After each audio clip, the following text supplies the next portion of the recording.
Alors il faut le rappeler, les propos de Grégoire de Fournas ont été lancés hier en plein débat sur l'accueil des bateaux qui viennent au secours des migrants en Méditerranée. L'Ocean Viking, le navire de SOS Méditerranée, est d'ailleurs toujours bloqué en mer et demande de pouvoir accoster en France.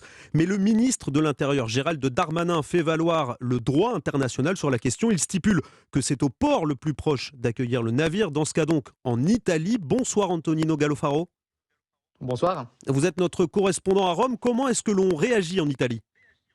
Alors, aucune réaction officielle pour l'instant. Rome maintient sa ligne dure. Les 4 navires au total des ONG qui se trouvent en ce moment au large des côtes siciliennes restent bloqués en mer, tout comme les quelques 1000 personnes qu'ils transportent. Selon les médias italiens ce soir, les autorités pourraient accepter de faire débarquer seulement femmes et enfants. L'idée ici pour l'Italie, c'est de gagner du temps. Gagner du temps pour mettre en œuvre une nouvelle politique. Rome pourrait exiger des migrants qu'ils réclament l'asile directement à bord du navire où ils se trouvent. De cette manière, la responsabilité de les prendre en charge retomberait sur les pays qui ont accordé leur pavillon à ces bateaux, à savoir l'Allemagne et la Norvège. L'Italie accepterait alors de faire débarquer tout le monde sur ses côtes. À travers ces ONG, la nouvelle première ministre Giorgia Meloni compte démontrer combien elle sera ferme sur la question de l'immigration. La question est toute politique. Pour le comprendre, il suffit de prendre un chiffre. Les personnes sauvées par les ONG ne représentent que 16% du nombre total des arrivées en Italie. En total, cette année, d'un peu plus de 87 000 personnes.